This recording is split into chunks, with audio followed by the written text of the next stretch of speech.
Ever feel like you've mined the 70s for every last cinematic nugget? Think again, treasure hunters, because these 13 overlooked masterpieces are about to flip your movie-loving world upside down in spectacular fashion. Grab your popcorn, cue the needle drops, smash that like button, and join me as we raid the vault of the decade's greatest Oscar-less wonders, Harold and Maude, 1971. What if the darkest obsession with death could spark the brightest celebration of life? That's the delicious paradox at the heart of Hal Ashby's razor-sharp romantic comedy, where reclusive 19-year-old Harold stages mock suicides the way other teens stage garage band rehearsals. Enter Maude, a 79-year-old whirlwind who steals cars for joyrides, liberates city trees from smog, and believes everyone should try something new every day. Their meet-cute at a stranger's funeral, Harold's favorite weekend hobby, sets off a rambunctious romp through Flower Child, California. Bud Cort plays Harold as a Buster Keaton ghoul with hidden tenderness, while Ruth Gordon, fresh off her Rosemary's Baby Oscar, radiates mischievous wisdom. Ashby fills the frame with Cat Stevens' acoustic sighs, yellow daisies, and a stolen hearse patched from Harold's mom's Jaguar, cinema's coolest goth ride. Made for a modest $1.2 million and dumped into theaters in late '71, the film barely recouped half its budget. Critics sniffed at its taboo May-December romance and pitch-black humor, and the Academy wouldn't go near it. But college midnight screenings turned the flop into a rite of passage. Cat Stevens' wistful soundtrack became a generational mixtape, and Gordon's cat-like grin inspired cosplay long before the word existed. Fun fact, production designer Michael Haller scoured junkyards to build Harold's matte black Jag hearse mashup, wiring chrome skulls onto the radiator and repainting the casket rack after each fender-bending chase. Half a century later, the Library of Congress has preserved Harold and Maude as a national treasure, and filmmakers from Wes Anderson to Taika Waititi cite its tonal tightrope walk as gospel, yet it still hasn't snagged a single golden statuette. So, cine adventurers, are you ready to chase joy through cemeteries and laugh in the face of polite society? Keep those comments coming and prepare, because our next pick dives even deeper into the cosmic unknown. And here's a cheeky tidbit. The Jaguar hearse mashup used on set still tours American car shows today, drawing bigger lines than modern supercars. Solaris, 1772. Long before Hollywood discovered black hole metaphysics, Soviet auteur Andrei Tarkovsky rocketed us inward with a 3-hour meditation set mostly in cramped space station corridors. Psychologist Chris Kelvin boards a decrepit orbital lab to evaluate the sanity of its crew, only to confront ghostly visitors conjured by the sentient ocean of planet Solaris, most painfully, a replica of his late wife Hari. Tarkovsky famously felt Stanislaw Lem's novel was too plot-driven, so he replaced exposition with languid river shots, Soviet brutalist living rooms, and tape-loop ruminations on love and guilt. Donatas Banionis plays Kelvin with stoic dread, while Natalia Bondarchuk's Hari fluctuates between childlike wonder and cosmic melancholy. The film's path to celluloid was an odyssey. Mosfilm sent Tarkovsky to Japan for future city inspiration, which birthed that hypnotic Tokyo Expressway sequence shot guerrilla style from a van without permits. Despite Cold War budgets, the director demanded wide-gauge 70mm stock, hand-painted space cloud effects in his bathtub, and hired composer Eduard Artemiev to pioneer the ANS synthesizer, creating a metallic whale song that still feels ahead of 2025. The final cost ballooned to 1 million Soviet rubles, astronomical for an art house epic, and Tarkovsky battled censors who called it Western navel-gazing.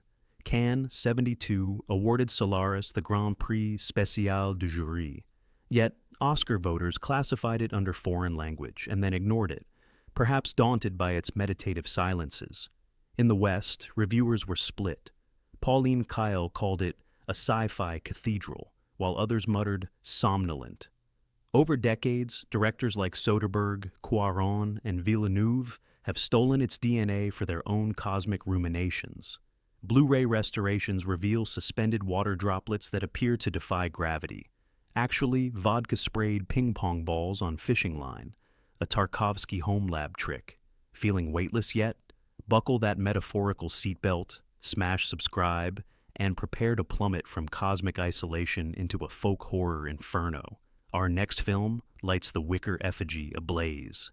Trivia: Tarkovsky lined the spacesuit helmets with itchy fur and misted the visors, forcing actors to blink constantly in authentic discomfort. The Wicker Man, 1973. Grab your hymn book and a torch, because Robin Hardy's folk horror musical is equal parts Harvest Festival and detective noir. Straight-laced Sergeant Neil Howie, Edward Woodward, lands on Scotland's remote summer isle searching for a missing girl, only to discover the locals celebrate maypoles, fertility rites, and very public copulation. Christopher Lee, determined to shed his Dracula cape, waived his fee and grew his mane to play Lord Summerisle, a pagan aristocrat whose velvet eloquence could melt church pews.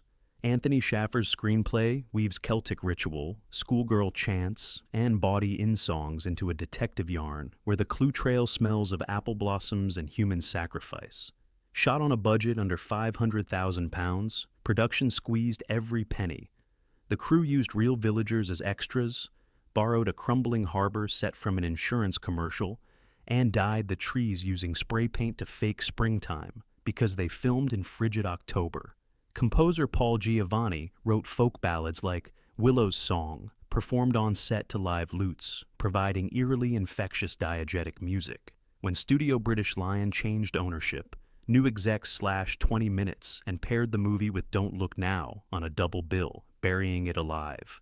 Upon release, many UK critics muttered blasphemous, and the edited print sank faster than a sunken rowboat.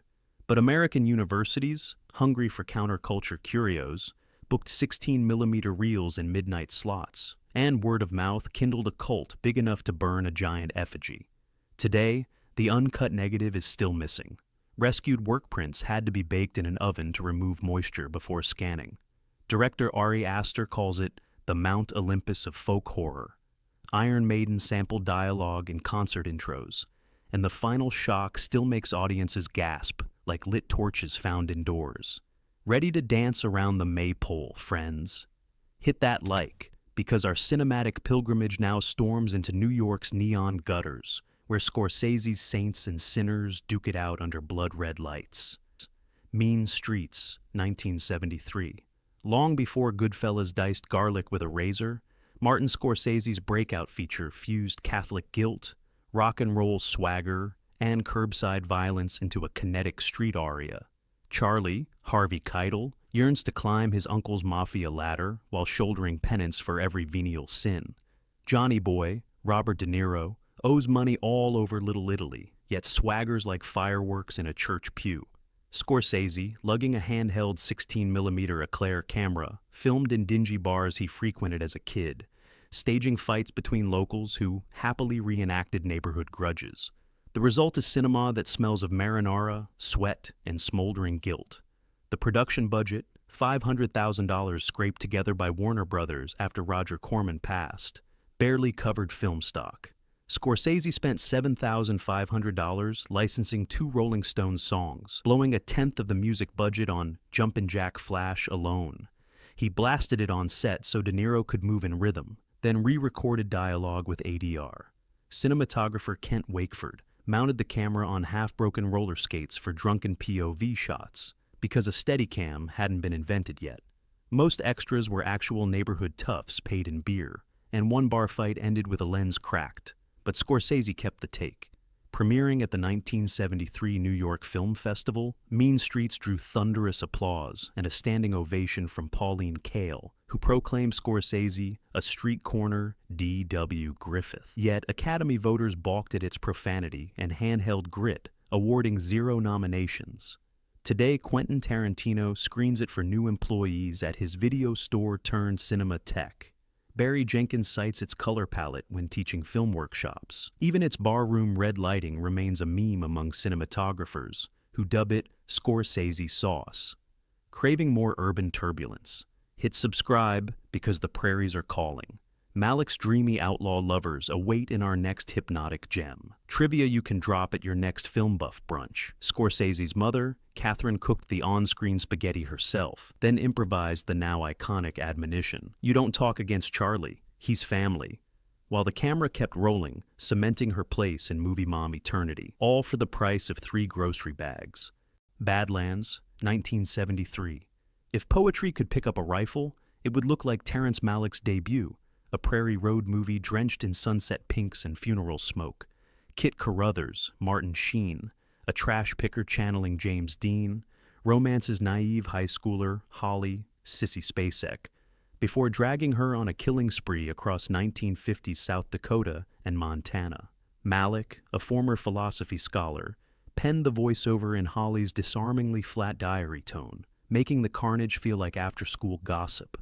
The story echoes real-life murderers Charles Starkweather and Carol Ann Fugate, yet Malick swaps gore for hushed reverence, letting prairie winds comment on sin.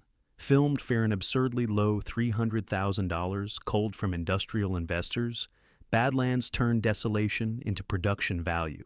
Abandoned grain silos became hideouts.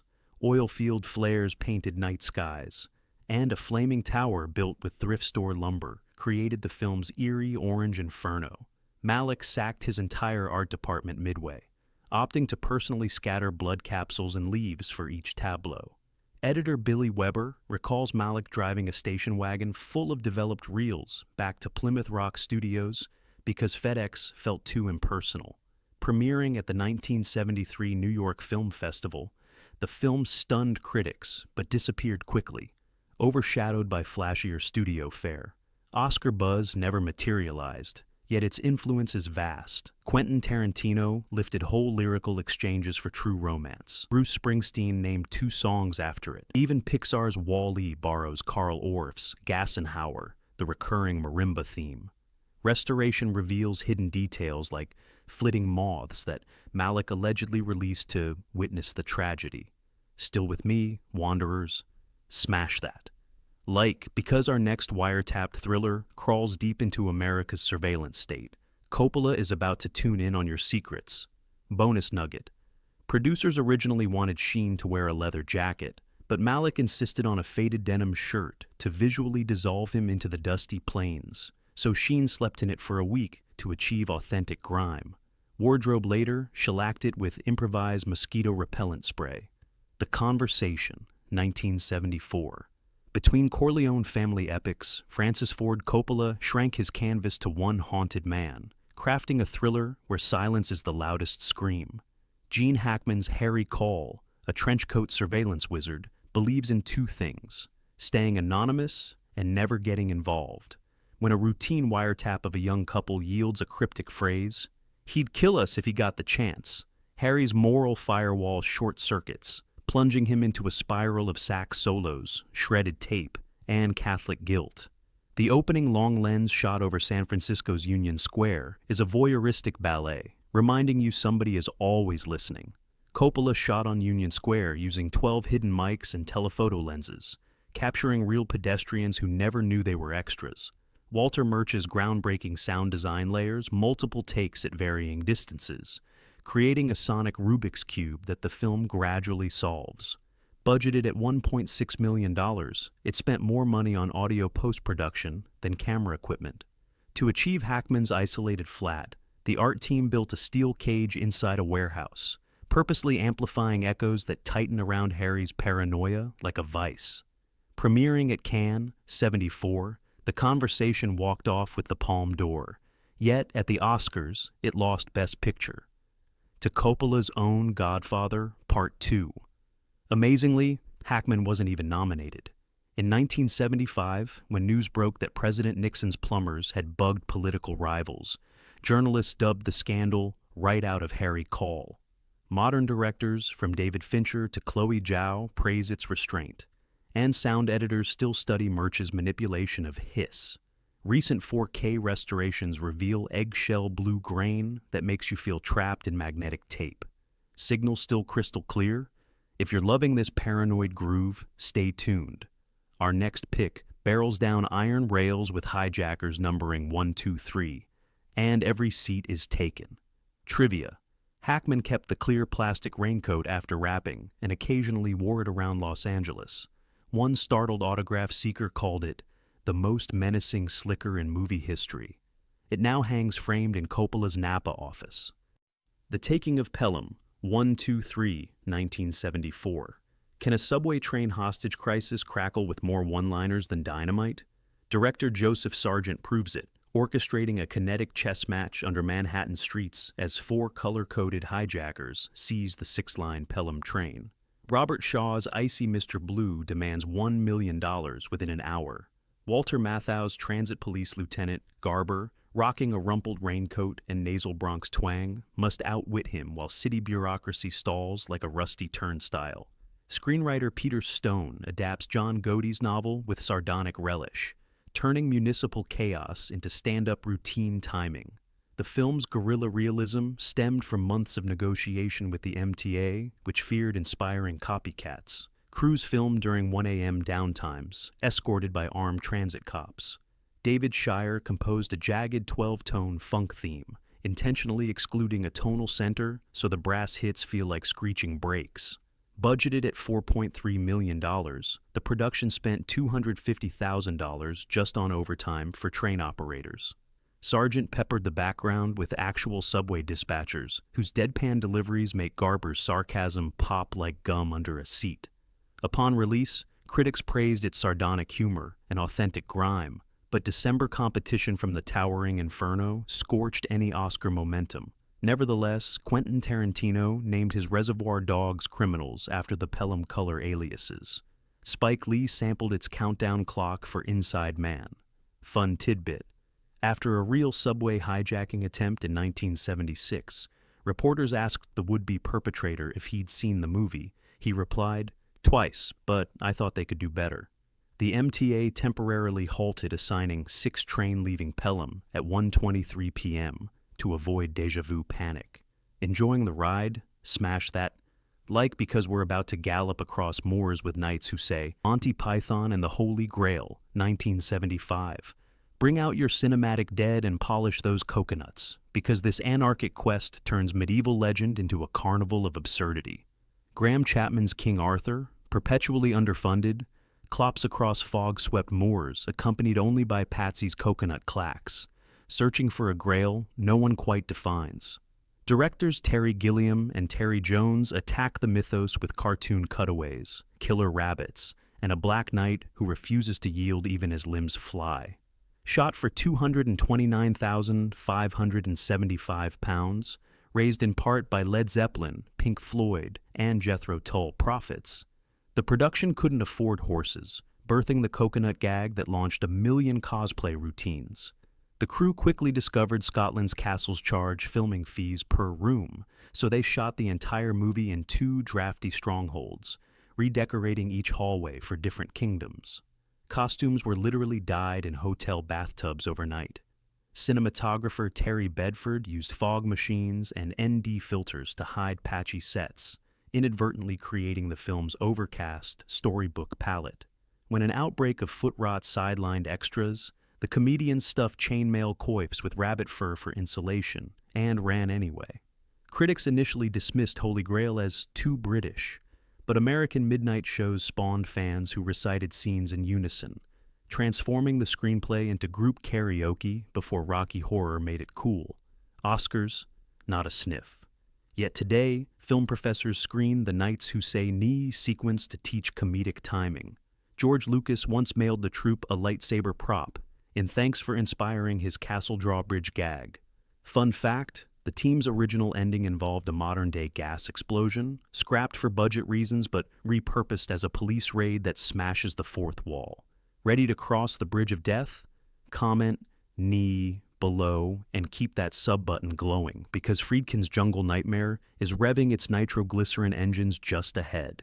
Lesser known, Gem, Gilliam's opening animated credits were hand-painted on celluloid sheets atop his London kitchen table, and his pet cat reportedly slept on drying frames, accidentally smudging ink that Gilliam kept because it looked more medieval and gloriously imperfect forever. Sorcerer, 1977. What do you get when the director of The Exorcist trades demons for detonators? A diesel-fumed remake of The Wages of Fear, so intense you can smell the jungle mud.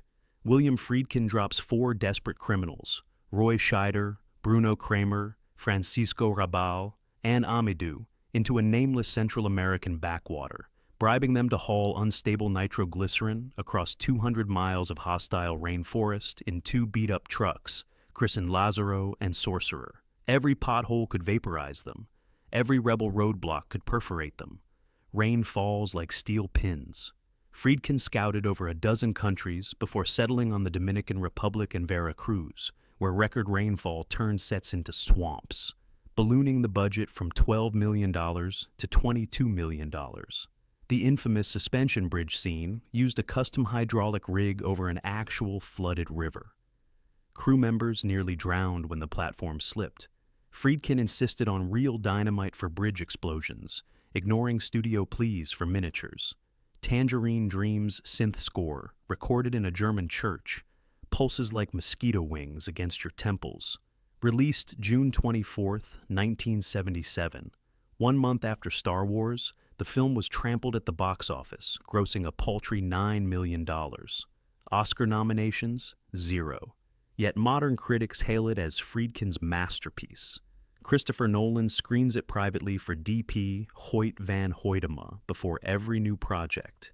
In 2014, a 4K restoration premiered at Venice to thunderous applause. Fun tidbit: the film's title confused audiences who expected supernatural horror. Friedkin claimed he chose it because the truck engines sounded like a sorcerer trying to get out. Feeling that engine rattle in your bones?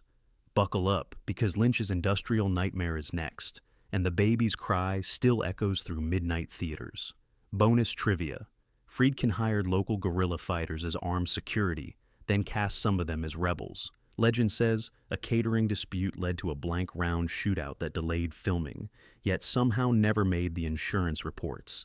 Talk about method set dressing. Eraserhead, 1977. Welcome to the angriest lullaby ever committed to celluloid.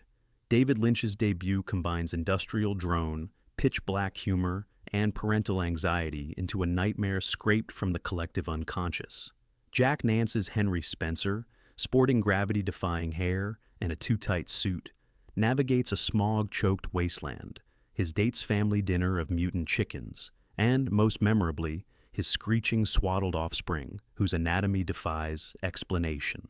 Lynch shot over 5 years on AFI's backlot, funding nights with a paper route and painting apartments by day. The shoot became known as the longest student film in history. Creating the film was an exercise in surreal resourcefulness. Lynch and cinematographer Frederick Elmies slept in the abandoned stable that doubled as Henry's apartment, shooing away pigeons between takes. Props were constructed from dental molds, lamb fetuses, and radiator parts scavenged from Los Angeles junkyards. Sound designer Alan Splett recorded malfunctioning air conditioners, reversed them, then looped rusty swings to craft the film's oppressive oral fog. The cumulative cost? A piecemeal $100,000, most of it on black and white film stock and power bills to keep lights humming overnight. Premiering at Filmex 77, Eraserhead was booed by some who demanded refunds, yet midnight audiences in New York and San Francisco lined up around blocks, quoting the lady in the Radiator's lullaby, "In heaven everything is fine," like a mantra. The Academy ignored it entirely, but Stanley Kubrick reportedly screened it for the cast of The Shining to set the tone. A 2024 K-scan unveiled hidden graffiti reading "Lynch Lives" behind a steam pipe, likely carved by a crew member in '76. Fun behind-the-scenes bite. Lynch's favorite on-set prank involved slipping creamed corn into crew lunches, then whispering, "Baby wants to eat," sending everyone fleeing the craft table. Decades later, he admitted the stunt helped him refine the film's queasy humor. No wonder the set smelled of nightmare fuel and cafeteria nostalgia combined. Dawn of the Dead, 1978. When there's no more room in hell, the dead will walk the mall. George A. Romero's sequel to Night of the Living Dead upgrades from rural farmhouse to consumerist cathedral, the Monroeville Mall outside Pittsburgh. 4 survivors, SWAT marksman Roger, traffic report pilot Stephen, TV producer Fran, and stoic Peter take refuge among mannequins and Muzak, fortifying storefronts while zombies ride escalators in dazed wonder. Romero wields gore as satire, asking whether shopping impulses survive bodily death. The production rented the mall after hours for $1.5 million, turning JCPenney mannequins into chew toys. Legendary makeup wizard Tom Savini deployed gray face paint and perfected exploding zombie heads, using condoms filled with cow blood and sawdust. Goblin's prog rock score arrived via Dario Argento, who co-financed a European cut with extra splatter and less talk. A Harley gang of real bikers improvised smashing pie plates into undead faces, fracturing fingers but inflating authenticity. Released unrated in the US to avoid cuts, the film devoured $55 million worldwide, a stunning 40-fold return. Yet, Oscar voters shunned its entrails. Modern scholars dissect its commentary on American excess. In 2023, the Smithsonian acquired Savini's foam latex torso for preservation. Fun tidbit: the mall's muzak was left running during shoots, so actors shuffled to soft jazz between takes, cementing that uncanny tone. Another gem, Romero cameoed as a Washington newscaster, ad-libbing lines about zombie real estate values. Hungry for more undead insight? Hit that bell and brace yourself, because next, we're dodging leaf green pod people in the city by the bay. Trivia morsel: Savini accidentally sliced his own chin during a machete gag, stitched it up backstage, then resumed flinging entrails. He later joked that real blood helped the color match continuity.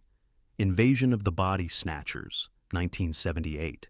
Imagine waking up to find your best friend just slightly off. Philip Kaufman's remake transplants the 1956 Cold War allegory to late 70s San Francisco, where spa mud baths and health food hysteria mask extraterrestrial spores. Health inspector Matthew Bennell and lab tech Elizabeth Watch, acquaintances become emotionless doppelgangers grown from bioorganic pods. Jeff Goldblum and Veronica Cartwright add bohemian paranoia, while Leonard Nimoy plays a celebrity pop psych guru who literally wants you to lose yourself. Kaufman's team embraced guerrilla nocturnal shooting. Cinematographer Michael Chapman used a handheld Panavision to capture Dutch angle chases through Chinatown markets at 3 a.m. Sound designer Ben Burt, fresh off Star Wars, warped pig squeals to create the pod scream that still shreds eardrums. The gelatinous tendrils were fashioned from dyed condoms inflated with compressors, then reversed photographed as they shrink to slither. Budgeted at $3.5 million, it ballooned to $7 million after rain delays, with producer Robert H. Solo pawning personal art to finish effects. The December '78 release opened to rave reviews. Roger Ebert praised its suffocating sense of inevitability. Yet Academy voters stuck to prestige dramas. Decades later, Jordan Peele cites its finale as perfect terror. Even the 2022 miniseries, Severance, lifts its sterile office paranoia from Kaufman's latex nightmares. Fun tidbit: Sutherland's iconic pointing shriek was improvised on the final day. Catching Cartwright so off guard, her terrified reaction is genuine. Another Easter egg: Kevin McCarthy, star of the '56 original, stumbles into traffic shouting warnings, then disappears behind a windshield wiper. Feel that tingly crawling up your spine? Good. Because our last gangland sprint through New York turns the entire city into a neon-sprayed battlefield. Deleted scene legend: Kaufman originally shot a montage of city officials being replaced, including the mayor swapping with a pod double mid-press conference. But test audiences found it too bleak, so he trimmed it. Frames survive only in a scratched workprint, revered at genre conventions like a lost relic. Bootleg clips circulate on horror forums with VHS snow intact. The Warriors, 1979. Can you dig it? Walter Hill's punk Greek odyssey transforms New York City's nightscape into mythic war zones. When charismatic activist Cyrus is assassinated, his truce-gathered gangs turn on Coney Island's warriors, who must fight their way home through 27 miles of subway track and hostile Klan territories. Baseball bat-wielding furies, roller-skating punks, and siren-voiced Lizzies offer gauntlets of stylized combat under flickering streetlights. Hill, channeling Xenophon's Anabasis, paints Bronx rail yards with comic book neon while keeping dialogue razor simple. Survive the night. The shoot was a nightly marathon, crews filmed from 8 p.m. to dawn for 60 days, paying real gang members $500 a night for protection and occasional cameos. To capture subway tension, DP Andrew Laszlo used experimental sodium vapor filters that made graffiti pop like comic panels. Budgeted at $4 million, the film blew $500,000 on custom leather vests and cut-off denim for tribe identities. Stunt coordinator Craig Baxley choreographed full-contact brawls. Michael Beck broke 3 ribs, but finished the sprint scene before seeking x-rays. Opening weekend riots outside Manhattan theaters spooked Paramount, prompting the studio to recall ads, killing any Oscar hopes before campaigning even began. Yet MTV reruns in the 80s crowned it cult royalty. Rockstar Games later adapted it into a revered 2005 beat-em-up, re-recording dialogue with original cast. In 2019, the Warriors rode the Q train to an Alamo Drafthouse reunion screening, sparking viral photos. Fun trivia, the iconic "come out to play a" taunt was improvised by actor David Patrick Kelly, shaking 3 beer bottles he'd found in a trash can for percussion. Ready to clink those empty bottles and rumble for cinematic justice? Hit that subscribe button because the vault never closes and more hidden gold is just around the corner. Another behind-the-scenes gem. Hill demanded real subway grit, so makeup artists mixed city dirt with glycerin and smeared it on foreheads while blasting The Clash from a boombox, creating sweaty authenticity that no soundstage air conditioning could replicate. Filth never looked so cinematic. And there you have it. 13 glorious 70s wonders, denied Oscar gold, yet rich with cinematic soul. Which gem rocked your retro radar? Drop a comment, share this treasure map with fellow cinephiles, and smash subscribe so our projector's light keeps shining. New discoveries arrive every Friday.